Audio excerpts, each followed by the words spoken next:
Okay na po yan. Sige, nandito po. Ako po si Benny S. Buluntati. Masasabi ko lang po, dun tungkol yun sa mga pera na pinanggagalingan. So, merong pagsakan si boss nun sa sa Bolivar District sa bahay niya. Lahat ng nagre-remit po sa kanya, doon binabagsak. So, pagkatapos noon, dinadala namin sa Horizon Home sa bahay niya po. So, maraming business po na nangyayari po niya. So, parang routine na namin ng paghahakot, pag-security, pag-deliver. Yung kung sinasabing binabagsak ang pera sa kanyang bahay, sino po yung mga nagbabagsak ng pera? Iba-iba po, iba-ibang galing na probinsya. Hindi namin alam talaga po yung kilala yung iba na nagdadala. Yung mga sagot po na yung EE niya po niya. Pwede po ba nating masabi na mga contractors and contractors po ang mga nagbabagsak ng pera? Ang alam ko, yung mga contractor po. Mga contractors po. At kapag po binagsak yun, syempre po, in cold cash na rin po pa. Yes po.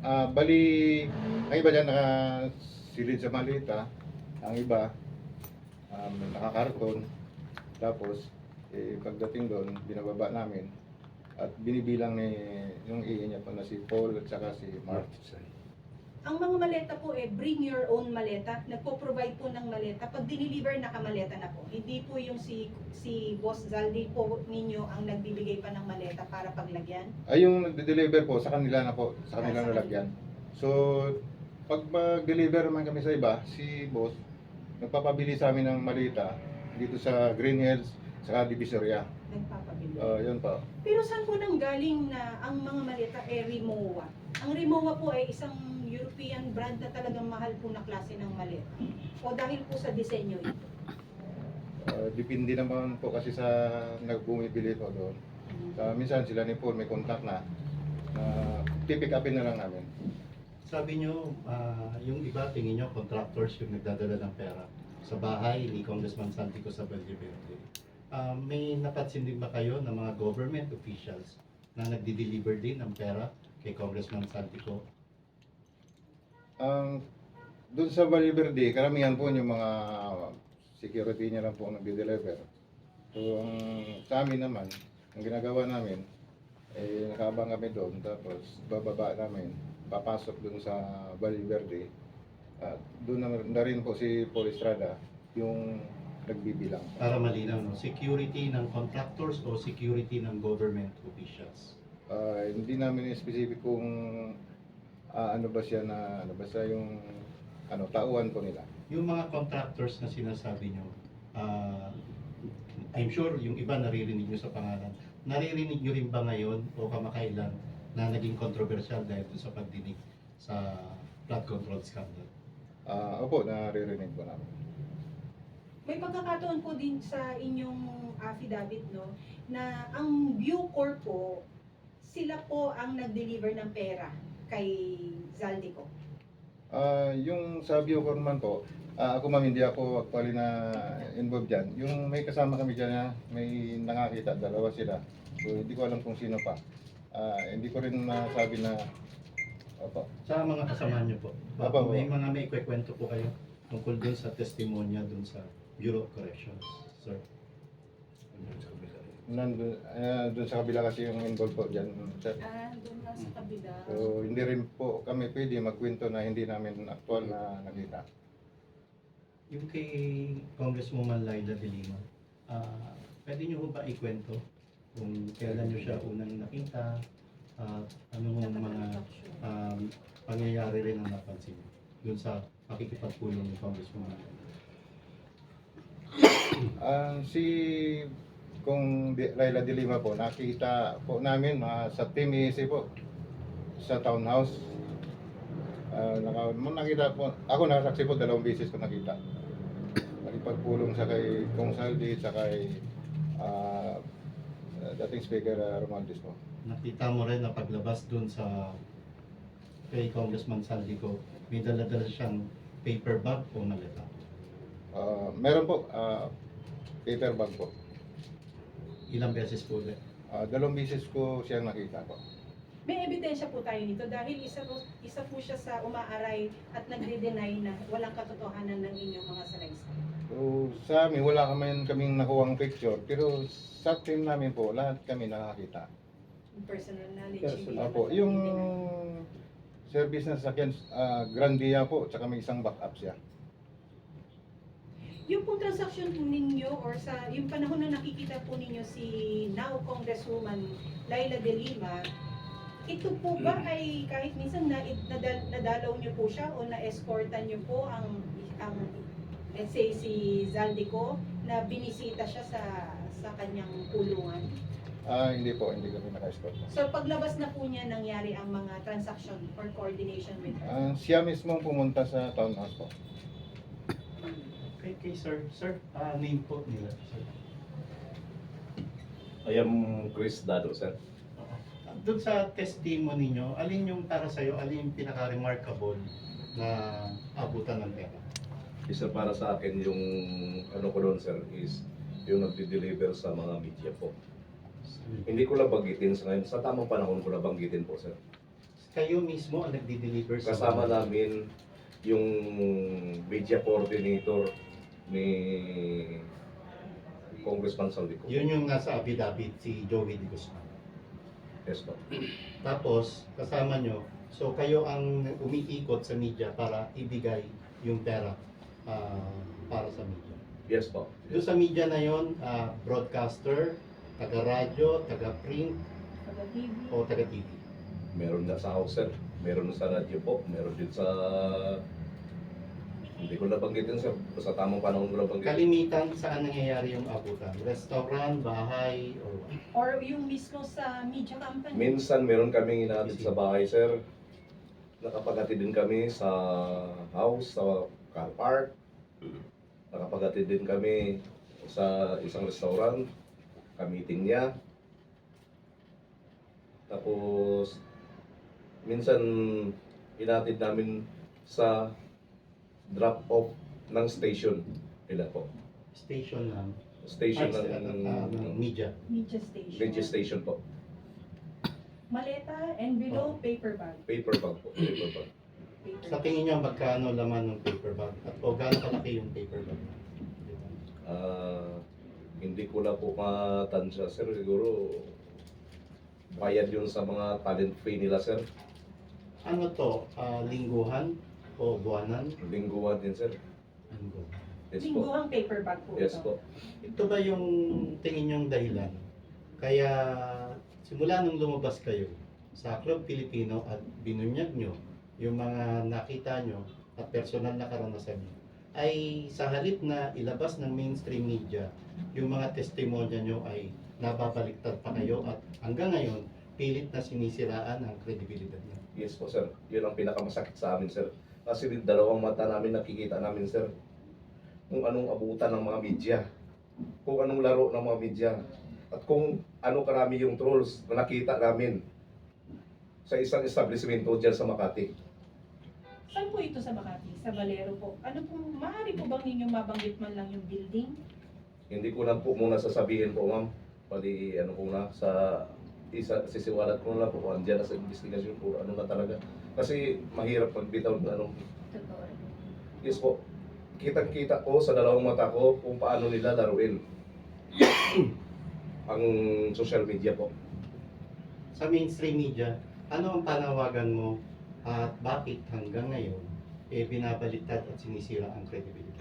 Sir, from the very beginning, kaya kami gumawa nito, sir. Sa mga malalaking media practitioner dyan, sir. Kaya kami lumabas, pasensya na po kayo. Hindi na po namin masikmura po ang pinanggagawa ng gobyerno sa amin, sa ating kababayan.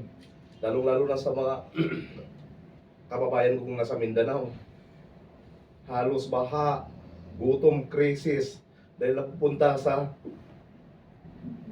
Corruption. korupsyon.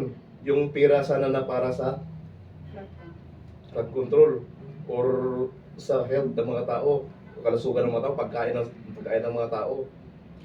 Kaya bilang ordinaryong Pilipino, sir, concerned kami na baka sunod na araw, Yung mga anak namin, 18 point something na yung utang ng 18 point something trillion na yung utang ng bansang Pilipinas na ito.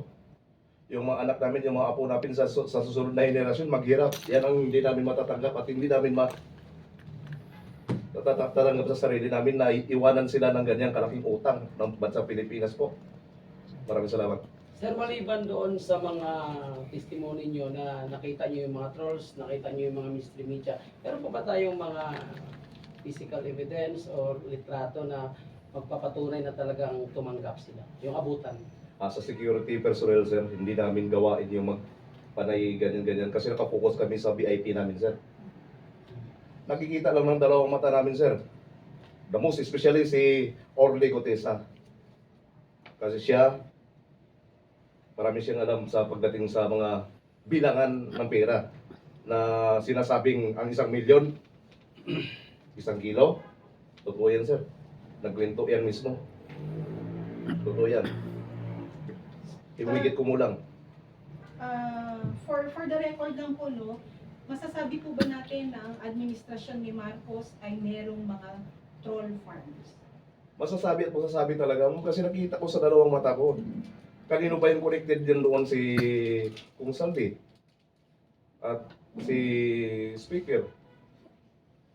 Di ba ang pinaka ano nila si So lahat po ng PBBM naman. paninira ngayon sa mga hindi sumasang-ayon sa mga polisiya o kung ano bang programa na hindi maganda ni Marcos Jr. At yung paninira sa mga Duterte specifically ay utos ni Marcos sa kanyang mga trolls? actually hindi ako pro Duterte at hindi rin ako pro Marcos, ma'am. Pero masasabi ko talaga sobra binadjitan. Binadjitan talaga tong trolls na to. Sir, 24 oras, 300 personnel nag-ooperate sa isang establishment dyan sa Makati. Na anytime pwede nyo ituro. Na anytime pwede namin ituro, sir. Pero sa ngayon nung nabulabog na, sir, baka nag-disperse. nag-disperse na. Kasi before kami lumanda dito, sir, from the nakita ko yung isang establishmento, ni-review ko, wala nang katao-tao, sir. Paano kayo napunta ron, sir? Sinama kami ng isang media coordinator with his group na pumunta doon sa establishmento na yon. Tapos, nung andun sila sa taas, inutusan kami ng, kasi ang sitwasyon nun, libre chow, libre kain yung mga ano na yun, mga empleyado doon sa establishmento. Nangyari, nagparty sa taas yung mga boss, mga media coordinator. So, nung umakyat kami doon, inakyat namin yung mga fruits, mga beverage nila doon sa taas. Sumakay kami sa elevator na maliit, umakyat kami doon. Nakita ko, punong-puno ng computer ang isang palapag. Para kung Umakyat ako sa hagdan ulit, isang palapag. Umilip ako. Kasi parang malapit lang. Ang babata pa na mga troll agent nila So doon. ilang palapag ang opisina ng troll card? 3, sir. Tatlo. Yes po. Para maging particular, anong floor? Fourth floor, fifth Second, floor, second third. floor, third. Yun yung occupied nila, sir. Fourth. second, third, fourth. Yes po. Occupied nila yun. Dito po sa mga nakakaharap ninyo ngayon, meron po ba sa aming mga vloggers ang nabigyan ninyo ng paper bag, envelope o maleta? Sa inyo, so far, wala naman ako nakikita sa inyo, ma'am and sir. Okay. At least, maliwanag yun. Sir, kayo po, ano po yung pinaka-unforgettable na maleta delivery o ibang mga nasaksiyan nyo patungkol sa corruption? Sir, I'm ready po Julian. Sir, ang participant po dito, ako po yung yung nasa picture na nasa aeroplano na doon. Ako yun na minsan ginamit din nila trolls na iniba yung tao. Ako po yun, yung picture na yun, yung kwan na yun. So, Bali ano kami noon, convoy full force kami noon eh. Papunta kaming hangar. Maraming malita ho yung 48 malita. Kakantsawan pa nga kami mga kasama namin mga security dahil mabigat no dahil sasakay namin sa eroplano. So hindi ho namin alam at hindi ko rin alam kung saan nila dadalhin yung kung na yun. Hindi kung saan i-deliver yung 48 malita na yun. Yung sa eroplano na dinala namin na ano. Kasi full force kami noon, mga security, saka mga active na... Para lang po magkarga ng mga maleta sa aeroplano. Pero hindi ho kayo kasama sa biyahe? Hindi po ako kasama sa biyahe. Yun, kinarga doon sa eroplano, yung kasama din ako nagkarga doon kasi security driver din ako. Kaya alam ko kung saan yun. Naalip nga yung yung malita doon. Ako po yun. Kaya at saka yung yung kay Sir Garcia, yun nasaksihan din namin doon sa pag-transferan ng pera Sino po doon si sa- Sir Garcia? doon sa George George Garcia. Garcia, ma'am. Ah, Si- Sino po si Garcia, sir? Para lang po malinaw. Sir, siya yung pumilik chairman yata. George Garcia. Yes, ma'am. Yun po, nasaksihan po namin na transfer sa kasi ang po kasi doon ma'am, sir, si Paul sa si Mark na kasi nag-ano doon eh. Ang doon, yun kasi kasi. Pakilinaw, paano mo transfer? Ano po yun, sa sasakyan lang po kasi yun, sir. Sasakyan Nasaan lang, po yung nakadikit lugar? lang po, oo. Nasaan kayo lugar? Andun lang po sa may parking kami kasi andun lang Parking kami. saan po? Sa may Maidas po. Ano to, bago mag-election o after election? Ano to, sir, hindi ko na ano kung kailan yung abutan na yun. Year po. Ano pong year?